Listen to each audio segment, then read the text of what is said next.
አሻማ እንዴት ናችሁ? ይህ በጉሚ ከኩ እየተዘጋጀ የሚቀርብላችሁ የአፋን ኦሮሞ መሰረታዊ ትምህርት ነው። የዚህን ትምህርት ተጨማሪ የመማሪያ ሰነዶች ታች ዝርዝር ውስጥ ታገኛላችሁ። ዛሬ በክፍል 14 ስለ አየር ንብረት ሀለ ቂሌንሳ እንመለከታለን። አየር ንብረት ለማለት በአፋን ኦሮሞ ሀለ ቂሌንሳ እንላለን። በመጀመሪያም ወቅቶችን እንመለከታለን። ወቅቶች ወቅቲሌ እንላለን።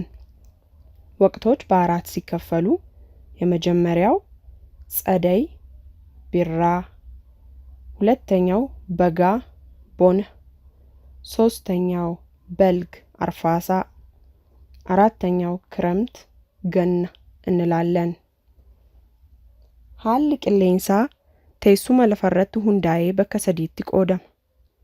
የአየር ንብረት በመሬት አቀማመጥ ላይ በመወሰን ለሶስት ቦታ ይከፈላል።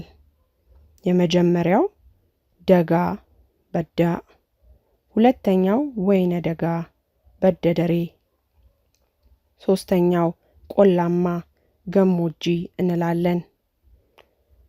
ፈኬኝ ለምሳሌ ቂሌንሲ በዳ ኡፈተ ፉርዳ በርባድ፣ ደጋማ የአየር ሁኔታ ወፍራም ልብስ ይፈልጋል።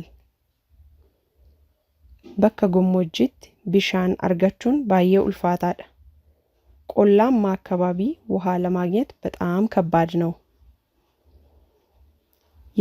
በመቀጠል የአየር ሁኔታን ለመግለጽ የምንጠቀማቸውን ቃላቶች እናያለን። ደመና ዱሜስ፣ ደመናማ ዱሜሳዋ፣ ዝናብ ሮብ ዮኪን ቦካ፣ ዝናባማ ሮብ ዮኪን ቦካ። ቀስተ ደመና ለማለት ሰበተ ዋቃ ዮኪን ሰበተ ጎላ እንላለን። ፀሐይ ቢፍቱ ዮኪን አዱ እንላለን። በረዶ ለማለት ጨቢ እንላለን። ጭጋጋማ ለማለት ሁሪ እንላለን። ብርድ ለማለት ቆር፣ ሞቃት ለማለት ሆአ ዮኪን ሆአ፣